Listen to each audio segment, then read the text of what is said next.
Okay, we are rolling. You're rolling. All right, you're probably sick of us by now. Well, No. sick of you. You're probably sick of me. Yeah. But we'll never get sick of Dorothy. But never. But we have some important news. Now, these last two songs that we're going to drop, Yep. they are the last two songs. Yes. So Completes once the album. Yes. So once we drop these, then the CD will be available. We're hoping for mid-November, Pretty soon, yeah. right? And Christmas is coming, and we're looking for deals because the economy has kind of been rough on us. What better deal than an album, a CD full of lovely songs at a mere price of $10? That's all I ask. Wow. Right? That's very reasonable. It's very reasonable, and it would be, if I dare say, the best Christmas present ever. So, why don't you have these keyed up? That Yes, we have a couple little samples, yes. See, he's useful. I try to stay useful. Yeah. First of all, we have a snip of Then and Now. This is a song you wrote for your reunion, your class reunion. Yes. My 8th grade class reunion happened a few years ago, and thanks to the internet, I'm going to name drop Daniel Villagomez, who he's still alive, is one of my classmates, has been a monster on the internet. He found, I would say, 92% of our classmates. Wow. There's a few that are still kind of, missing, and unfortunately there are a couple who had passed away.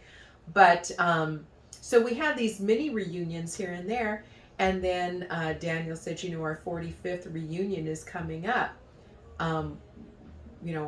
Let's do something special. So we put together a really, really nice evening. And there was a committee, and I told the committee, the only thing I want to do, you guys can have the reunion on the moon for all I care, but I want to be in charge of the music. And one of the things that I did is I wrote a song for the reunion, and this is it. I had to change a few words because it didn't apply to the general public. So the bulk of the song. So yeah, that's right. You wrote a song specifically for the reunion. Yeah. And then you adapted it for use on the album. What he said. Yeah, okay. So here's a little bit of that. Whoops. That was supposed to work. Sorry. Here we go. We mature and we grow, seeking knowledge as we go, to improve, rearrange, to facilitate some change to we need. How we play on this journey, day to day, makes an impact in our minds. We discover and we find all these years down the road, many seeds that have been sown, strong emotions we allow. That was then, this is now.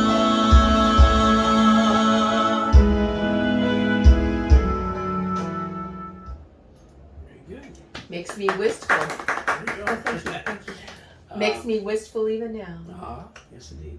And the other song that we have dropped and is now available on Spotify and Amazon Music and all of the streaming platforms. Suedesis. Yes, is a song called Don't. Yes. Explain that one. Well, it's pretty self-explanatory. Are you with a significant other who kind of, pisses you off sometimes? Ooh. We've all been there.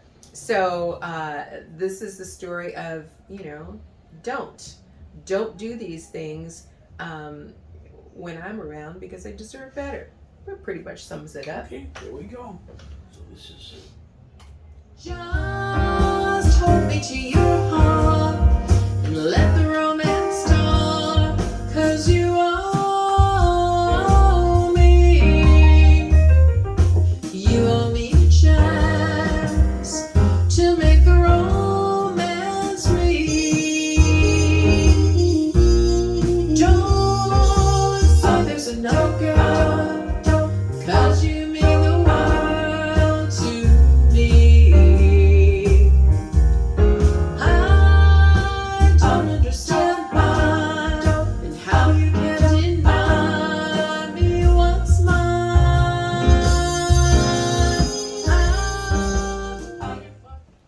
taste of don't. Little bluesy. Yeah. And, you know, the flugel in the background, guess Actually, who? it's a muted trumpet. Yeah, well, sorry. Well, you know, my expertise is vocals. Yes, right, yes. And my Mute- expertise is, Muted trumpet. yes. Yeah, there's times where I'd really like to mute you. Oh. Just kidding. Just kidding. Sometimes I sound more hip when I'm muted. So. Okay. Anyway, And there's a so more important subject. I mean, those were very important subjects. Yes. Your music. yes, But there you have an event coming up. I do. Well, we do because Jeff is involved in it too. But we have been talking about this. Domestic violence is a subject that's very important to me. I'm a 2-time survivor. This is going to be the 3rd year that I've actually been doing this event, but for many years I've done seminars, I've done all kinds of things, teaching about domestic violence, trying to, you know, squash it. It was an epidemic before the pandemic, but it's raging even more so since the pandemic, and even more so now. So this is going to be the 3rd Courage Jubilee. I call it my spoonful of sugar show because we have lots of talented people in the show, but we also have a lot of education. And we celebrate the survivors because my job now is to do my best to take victims and turn them into survivors. So that's what the show, that's what it's kind of all about. And So, you know, I want to talk more about the show and, you know, really kind of get into a little bit more specific. Boy, I need to find my mouth. I left it be somewhere. more specific about the show. More specificities. And we'll do that for you in just a sec. We'll be right back. Don't Right go back. anywhere. We are rolling once again. So, we wanted to talk a little bit about the talent that we have in the show because, you know, obviously education is important, but that's not really what's going to draw you in. What's going to draw you in is the amazing talent. Wait a minute. Oh, we have one of our amazing talents here. Hi, Richard. Hey, how you doing? Want to come on in? I do. Come All right, on thank in. you so much. All right. There you go.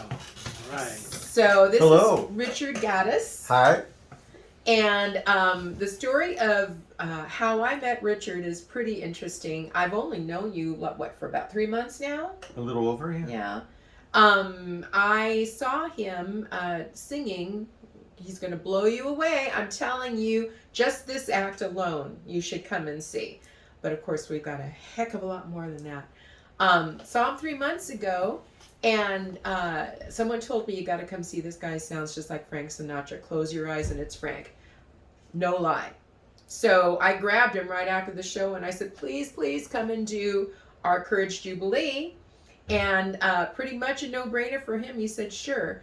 And let me just remind you, too, that all of the talent that we have performing are donating their time and their talents for you to help me help you stomp out domestic violence. So you want to tell them a little bit about who you are and Sure. go for Sure. it. Okay. So, well, I'm an actor, singer, and right now I'm focusing mostly on singing. I've been singing on and off for years. I currently sing in the style of swing and standards from the 50s and 60s. In the style of Frank Sinatra, Dean Martin, Bobby Darin, Tony Bennett, that kind of style.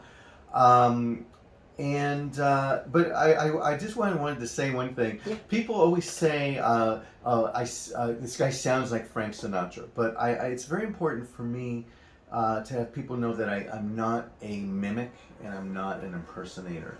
Obviously, I've been influenced by Frank Sinatra, as many people have. But what I try to do is take these songs and make them my own. Mm-hmm. And you do. Oh, thank you. Very much so. Thank you. That's nice to know. Mm-hmm. But I've loved this music my entire life. When I was a kid, I actually didn't really grow up in a home with much music at all. We barely listen to the radio, barely listen to records. I had a little record player in my room where I would listen to storybook albums. Yeah. But one day I was snooping around the living room and I found this table with a compartment underneath, and I pulled open the door, and there was a whole record collection in there. And I pulled them out, and there were names I'd never heard of before. You know, Frank Sinatra, Dean Martin, Nat King Cole, Joe Williams, Nancy Wilson, Ella Fitzgerald, Bobby Darin, I could go on, Peggy Lee. Yeah. And I was like fascinated by these records, and I slipped one of them into my room. It was a Frank Sinatra tune, and I listened to it. Next day I slipped another one into my room, and before you knew it, I had that entire record collection smuggled into my room. And it basically influenced what I love. Yeah. Because that music, now they call it the Great American Songbook. Right. And it's just wonderful stuff. Yeah, absolutely. Well, when did you said that you were involved in some other genres of music. When did you decide that swing was the way you wanted to go? Well, that's an interesting story too. That's why I asked the question. So, I used to sing more pop, Motown, R&B, and I thought I was pretty good at it. Mm-hmm. I used to do a lot of Neil Diamond too. Oh, okay. And, I could, yeah, see that. And people kept telling me, you should sing Frank Sinatra. And I had heard so many people over the years, sing Frank Sinatra badly. and make almost like a parody of it. And they tried to either sound like him or they just didn't get what it was about.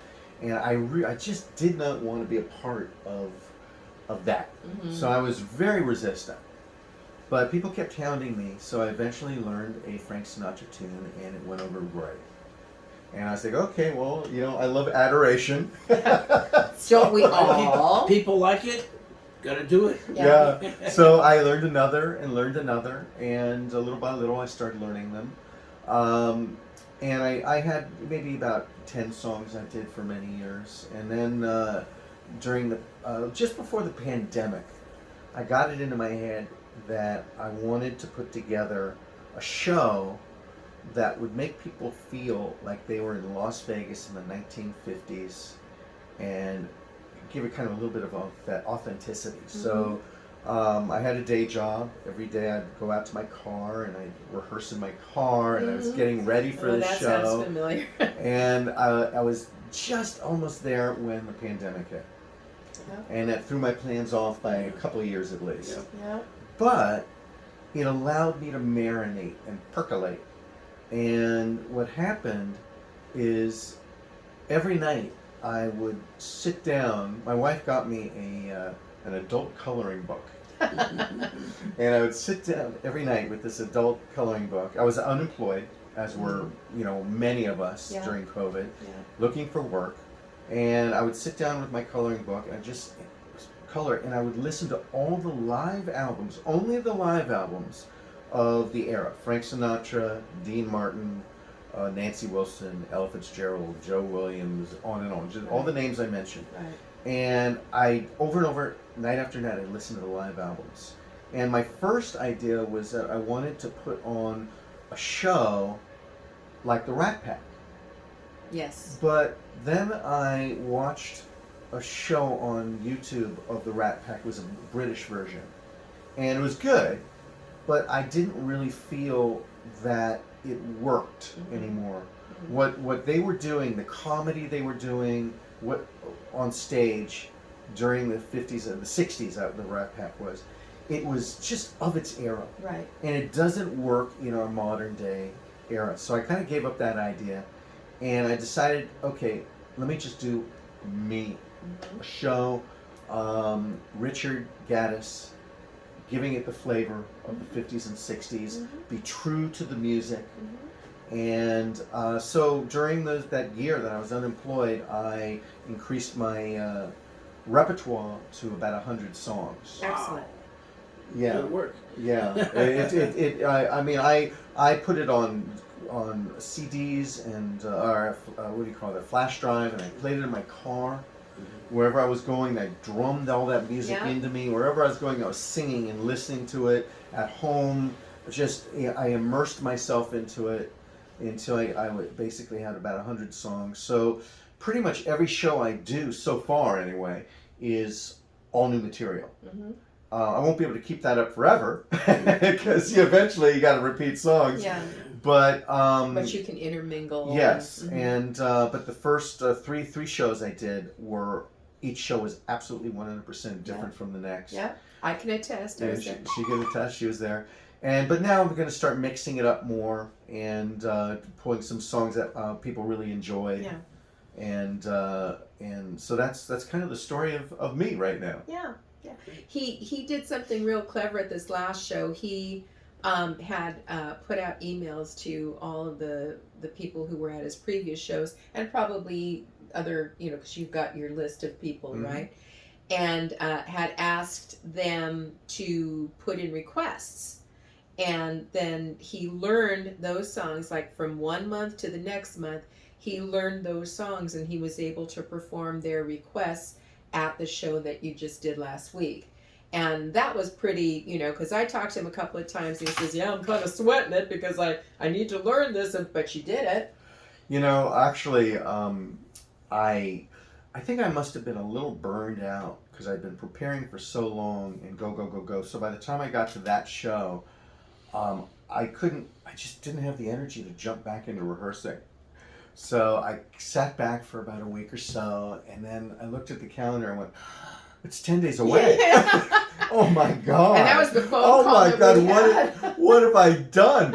So, and to make it worse, everybody, I thought people were going to be requesting well-known songs like, Fly Me to the Moon. Right. But it turns out my audience is a little more sophisticated and their taste was a little more eclectic. And they were giving me songs that were like, oh, wow, okay. So I actually had to learn about 8 new songs in 10 days. Yeah. Because some of the stuff that he did, I had never heard before, And I mean, I'll be honest, I don't want to piss off the Frank Sinatra fans out there, but he's not my favorite artist. I'm a big Tony Bennett fan, a huge Dean Martin fan. So he had asked me too, give me your favorite Frank Sinatra tunes. And I said, oh, okay, And then he hadn't heard from me. Give me your favorite. Well, I'm going to be honest with you, Richard. Don't like him. I like you doing them, but I always tell people some people do say that they don't like Frank Sinatra, but Frank Sinatra has about 4 different eras to his career. Correct. And when he got a little older, his drinking and all those kind of caught up to him. His voice got a little more raw. Right. And a lot of people, when they think about Frank Sinatra, they think about him in his later years when he wasn't quite pitch perfect. But if you listen to his voice from the 40s to the mid 60s even, there was some magic there, without a doubt. Without a doubt. But all that smoking and drinking. Yeah, oh yeah. And, when he broke up with, was it Lana Turner? There have been so many, I don't know. It was Lana, I think that was his big love. When she broke up with him, he was a mess. And he went on the road. And I guess he was, with the drinking and the long hours, he actually blew his voice out. Yeah, I heard about that. And he had to go on vocal rest for about a year. And when he came back, his voice was different. Yeah. It was deeper, and he had lost that boyish lyrical tone that he had in the 40s especially. Mm-hmm. And he became a totally different type of singer. Mm-hmm. Yeah. So I always thought that was kind of interesting. Unfortunately, for those Sinatra fans out there, I've never liked him at all. But, look, I grew up in an Italian household, so Frank Sinatra should have been, the love of my mom's life, and it wasn't. It was Dino Martino. So, I had a lot of Dean Martin in my house. So I love Dean Martin. That's my guy.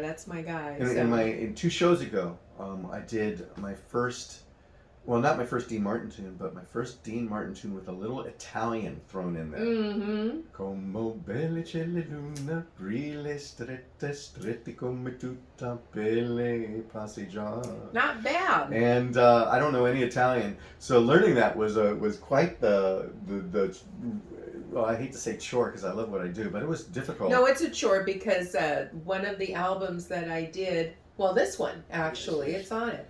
A Connie Francis tune called Mama. Uh-huh. And I wanted to do the Italian version and the American version. And I had to confess to Jeff, I'm going to have to learn I didn't know any of it. So I had to learn it. And then I also had to learn it with the correct accent. And you would think that would be easy for someone who grew up in an Italian household, but it was not. So it is a chore. Well, interestingly enough, I listened to Dean Martin's version. I listened to Michael Bublé's version. And there's another very amazing singer, an Italian singer, current, from Australia. And I listened to his version. I can't remember his name. And they all pronounce the Italian differently. Yep. And I was like, well, that's no help at all. Yep. So I Googled it. The Google translated it. And I kind of just put together what sounded right. You know? Yeah, we all have our, I mean, there's this specific dialect for the different regions of Italy, just like there's a specific dialect for the different versions of Mexico and so on and so forth. Yes. But when, many of the artists have parents who grew up, like one grew up in this region, one grew up in that region, and for them to be understood in the house, they had to mix the dialects, and that's why you get what you get. Interesting. Yeah. Just a little bit of Italian education there. Well, I know Dean Martin grew up in a 100% Italian-speaking household. Yep. That was me too. Oh, really? Well, not 100%, but my parents spoke a lot of Italian, my relatives. Interesting. Yeah. Okay. Yeah, so I love Dean Martin. I don't quite have his lyrical quality, although I do think I captured it a little bit on An Evening in Roma. I was able to capture that lyrical. I generally am more of a larger voice, but yes. I'm working on the lyrical side of my voice, and Dean Martin's helping me do that. Well, Dean's a kind guy, so. And Tony Bennett is also helping me do that. That's my other love. Ooh. That's my other love. I didn't see his last show with Gaga. I saw it twice. But I saw the show where they all came out. I think it was his 85th birthday. I see that one too. He had Shaq was on there, and Stevie Wonder was there, and Gaga was there, and the same guy, that my mother had talked about years and years ago, and I was just blown away. It was one of the best shows I'd ever seen.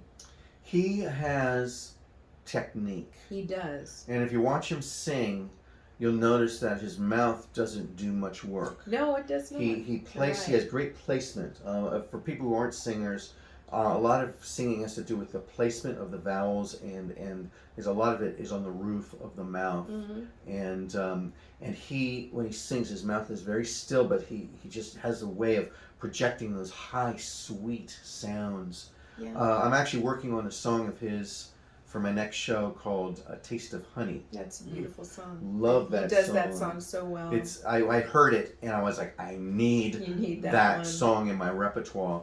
And last time I did his version of Somewhere Over the Rainbow. I don't know, I wasn't sure if you knew that was his version or not. But I had a feeling. I mean, I knew it wasn't Dorothy from The Wizard of Oz. Yeah. I name it. But yeah, I started out listening to almost exclusively Frank Sinatra, and then I got into Tony Bennett, and then I was like, oh my God, this guy is amazing. Even in the early 70s, I think it was Look magazine interviewed Frank Sinatra, who said, who do you think's the greatest singer? And he goes, Tony Bennett. Yeah. Hands down. Yeah, I remember that. Yeah. Look magazine is a magazine that used to exist when there were magazines. Well, I don't know if you guys can tell from this short little snippet interview, but I think I've always thought that the best artists are the ones that research their craft. Not only the songs, but where the songs have derived from. If they're doing cover songs, who the artist, not just, the main artist that most everybody's heard from, but, the song is usually done by several artists if it's a good song. And you research every single one of them, and you kind of pick and choose, and, a little bit here, and, I like this phrasing better over there. And that's what this guy does. So you're in for a treat on the 30th of October. He's not the only artist. I always have to pull Jeff into these events. So he's going to be, hi, Jeff. Hello. He thought he could sleep through this interview, but no, he's right there. Jeff, the reason that Jeff plays on a lot of my songs isn't because he's my friend, I want to give him some airplay, or, he just happens to be here. Oh, wait a minute, he's the producer, I should probably throw him in. It's because he truly is one of the best horn players I've ever heard. And we're talking, Dizzy Gillespie, Doc Severinsen.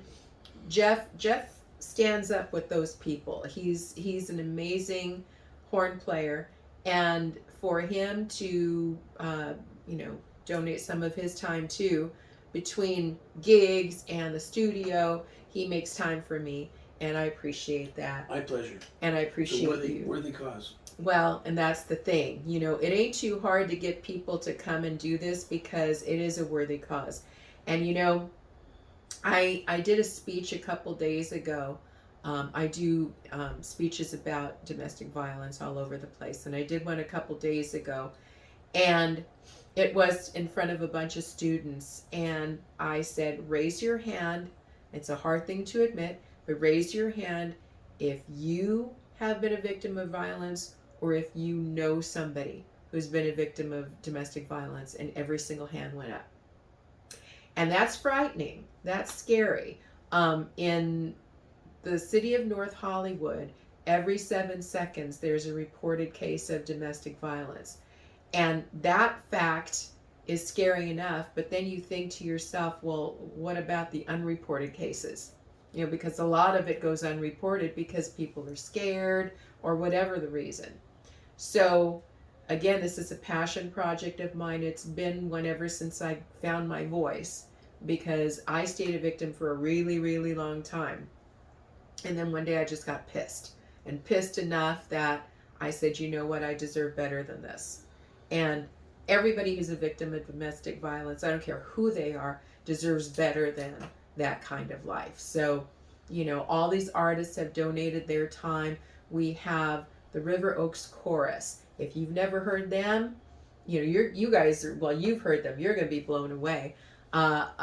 Female artists that sing a cappella, and they're amazing, and they all donate their time for me. They're repeat offenders. They have done, I think, every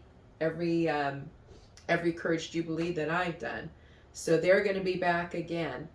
We have I always forget her name, and it's such a sin for me to forget her name. Amanda from the Biden inauguration. The poet. Yes. Amanda.